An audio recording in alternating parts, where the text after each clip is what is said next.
Nakai is ready to prowl and hunt its prey. Versus the Tubies. What do these Tubies got for me? So we got Chaos Knights of Lances, Nakai, a bunch of Forsaken, one Marauder, Pavane, all that good stuff. We're just here to hunt. Probably could drop Acquiescence, but I kinda like it. The fact that it slows down helps out a lot. Especially when you don't have Pavane ready. Oh, also a Cultist with summons, because they're just so good now. They got cheaper for some reason, but yeah. Slaanesh has some new tools. Being able to spam 2 Cultists for 850 with the summons packed in. On foot, nice little anti-infantry, 65 MA. Pretty good.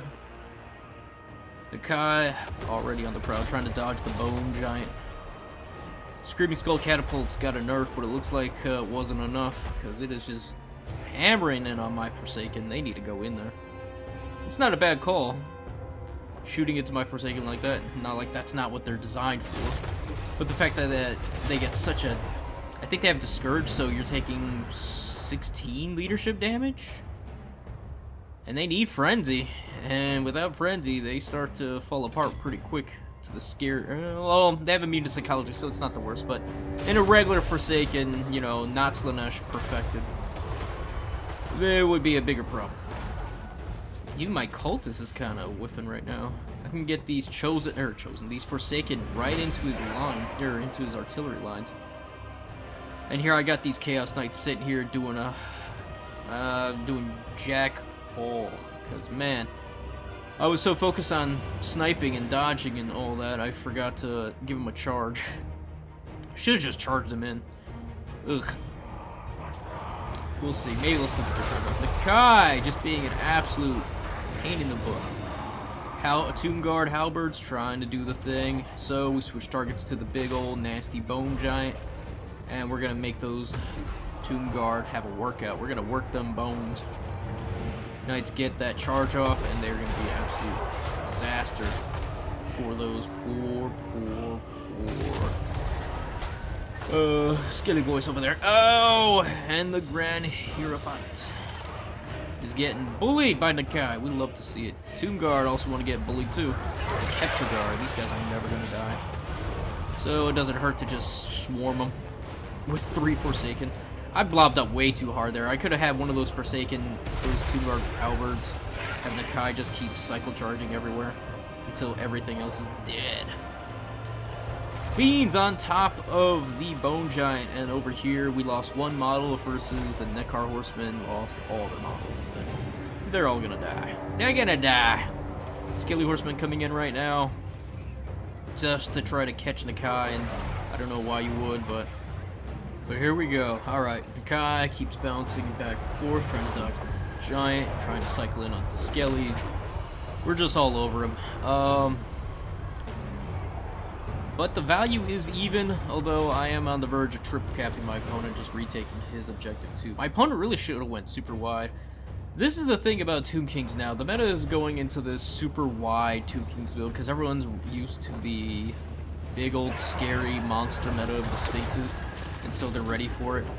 And now people are just flipping the switch, so everyone's now bringing their monster killer builds for the Tomb Kings, but then you bring like 19 to 20 Skellies. And it's just like, oh, I didn't bring enough. And that's oh man, I can't wait for some of these DLCs. Oh man, Norska and Slaanesh are actually going to be absolute nightmares to deal with, because Slaanesh, well, that's what I thought with Khorne too, and then they nerfed Khorne to absolute oblivion. Which some of the units should have absolutely had, for sure, but my problem is with some of these factions is that they don't have different styles to play. And if they do, it's not efficient enough to make them work. Like, Slaanesh can't do a kite build, even though they're on horsemen. They can't really take off flyers because they only have Furies for flying, and it's Hazel. But then you have Norska. Norska can do kite build. Norska can do infantry span, monster mash. Norska has all the tools in the world And they just got buffed. And then you're gonna give them a DLC? Oh, it's gonna be... Oh. Expect nerfs.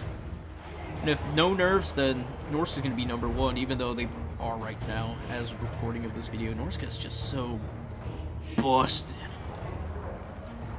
Like, their casters are dirt cheap, and they need a cost increase. Like, you can get a nice caster for 650 on the level of Beastman. And in 3 of the best lores, Death, Metal, and Fire, shit, say less.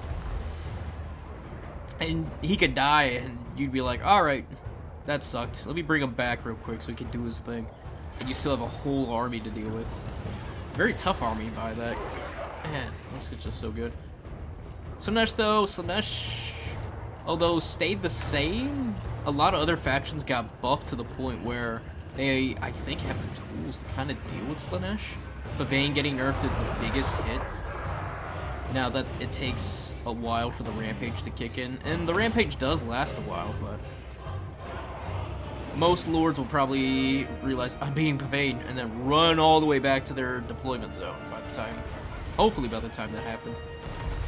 So there's a bit of that. But yeah, enough of my ranting. Here we go. My opponent is triple capped. The value is roughly the same. Nakai might die, and if Nakai does, things could get really bad. These Chaos Knights with Lances, though, absolute bonkers how good they are now. One of them can beat up, I think, 6 light cav units, easy, and still have room to just charge into everything. I mean, look at that. It's not the most insane on Tomb Guard, but imagine a flank or a rear charge. Game over. Speaking of game over, the Eternal Entourage with Nakai for some healing. He's Eternal Entourage. No, don't worry, I'm not forgetting to charge. I just wanted them to get this around on Nakai and then charge. And watch them. Nakai is not only a creator demon of Slaanesh, he's also a magician. Because these boys are gone. They absolutely got disintegrated. Jeez. Entourage didn't even get hit once. Nakai got some tasty nom nom nom nom noms. Oh man, that's so good. I can see why people are bringing Nakai. The vigor per second is pretty damn good. Something I wish Khorne actually had. If Nurgle had vigor replenishment, it would be absolutely devastating, because nothing would stop Nurgle at that point. Except for more shooting and skirmishing, which is another faction that needs help, if I'm being honest. They just can't do anything against skirmish. Most Mono God factions can't really do anything against skirmish. They just don't have the speed besides Slaanesh. And even then, it's kind of maybe, if you buffer them out with like a Death Star. Which is something Norska's very good at doing. Surprise. Norska's just good at everything. They can Death Star too. It's so gross.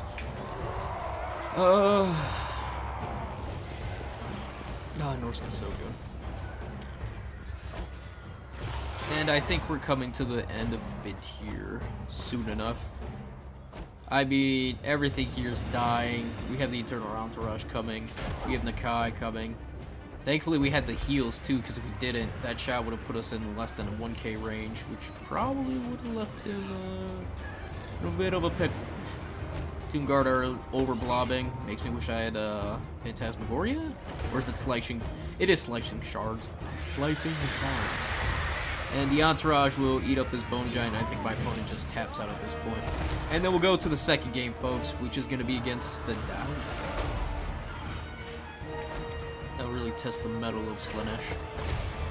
Yeah, the Bone Giant's getting out. Yeah, the Eternal Entourage is just gross. They just keep grinding out. Something you don't want to take into headlong charges, but definitely good at flanking or killing monsters that are already engaged. Definitely a late gamer. Chaos Knights with Lances, though, you can cycle charge them, maybe leave them in sustained combat against something like some light cav like that. Larian Reavers, Glade Riders, stuff like that, and they'll easily get their value. Just gotta watch out against things like Sisters of Thorn and their stupid damage reflection. Oh, it's so nasty. Yeah. Wood Elves, though. Ooh, Wood Elves are looking pretty spicy. But also... kinda We'll see. We'll see. Boner Giant got its value hitting a guy, but it did kill him, so we're good. Yeah, my opponent, if you're watching this, please just super wide next time. Just go super wide. If you're gonna go up against any Mono God faction, just go super wide. Hell, even Demons of Chaos, I would go super wide. They just can't sustain that fire of like 5 Skelly Archers, Tomb Guard, and Skellies. Yep, here we go. 2 Forsaken, Keeper Secrets with all that goodness, Pavane, Acquiescence, the Seductive Glory. 4 Secret Chariots. My opponent, Thunder Barge, Malachi, Kaizen, Bugbear Rangers, Dwarf Warriors Cannons, Gargrim, Iron Fist. And we got some Slayers already coming in. My opponent's too slow. Oh, also 2 Cultists of Slaanesh. With their summons, of course. Uphill charge, not ideal. But that's gonna quickly change. Ooh, bumping into each other. Alright, then we go straight for the cannons. Just to force the dwarfs to maneuver. Bugman's Rangers is really weird. I really thought my opponent was gonna go super, just Goblin Tide, Dwarf Tide. Because on this map, Dwarf Tide would be an absolute nightmare. He can cover all the ground. He doesn't even have to grab the middle. He can just grab the 2 side points and deny me the middle. Maybe just send in the 2 Dragon Slayers into the middle and have a good time. I would try to sneak in my lovely, lovely ladies in there. And, yeah, it would be a nightmare, especially against great weapons. Rangers with great weapons, that is. But if they're not Rangers with great weapons, we can start charging in. When did Secret Chariots get 70 armor? I remember them having like 5 to 20 armor, somewhere around there. Fury's on top of the Thunder Barge. Good timing already. Malachi already healed that thing up once, so we got our work cut out. And that was a beautiful, nasty charge. Holy shit. From 6,000 to 2 in 1 downhill charge. Ah! Devastating flanker going nuts. 120, and then you have a downhill charge. Nasty, nasty work. Exalted Keeper Secrets giving Malachi Kaizen the beatdowns, Acquiescence, Seductive Glory. All the beautiful beatings. Oh, it's so beautiful. Oh, so this is what it feels like to play Slaanesh. Ever since Slaanesh lost being top dog in the meta, that's where I come in. Because I didn't want, I don't remember the last time I played Slaanesh. And they are just, it feels good to be able to just do this. Because Khorne, you can't do anything like this. You could try. It won't work out as well. But they just have the speed, the poison, the options, Pavane. Yeah, if only Khorne had things that could give perfect vigor or vigor loss reduction, you would see Khorne be in a bit of a better position. Actually being able to deal with kite builds a lot better. Because kite builds would then get tired, and then over time you would pretty much be, well, they're like exhausted. You're barely just tired or maybe active at that point, which are just terms of saying the mode of which your speed's going to be decreased and all that goodness. So yeah. Already more Furies, we took out Malachi, Bugbears are done, Gargrim's on the hit list, we got the 2 Cultists coming in, probably going to beat up on some Slayers along with some Forsaken coming in reserve as well. Secret Chariots did their job, they absolutely destroyed. Although they didn't impress me too much, but they didn't really get a good showing here. It was annoying for my opponent to deal with. And yeah, here come the Forsaken, beating up on Slayers, taking out Gargrim, and yeah, this is pretty much the beginning of the end. Yup, Thunder Barge burns down. And guess what time it is, folks? Those gyrocopters just sitting there, all nice and beautiful. You know what time it is? It's tickle tummy time for those gyrocopters. That's the grossest thing I could have said. We have our summons nice and ready. 2 Demonettes, order up. And 1 Enrage on the menu to go. And then we're just gonna drop these boys. They're gonna be engaged and enraged, and we are gonna flank. Alright folks, we're at the end of the video here. If you liked it, please like, sub, follow me here on YouTube. Join me when we have the streams, whether it's to show some love or play some games. And with all that said, y'all have a good one. Peace and goodbye for now. Unending glory is yours.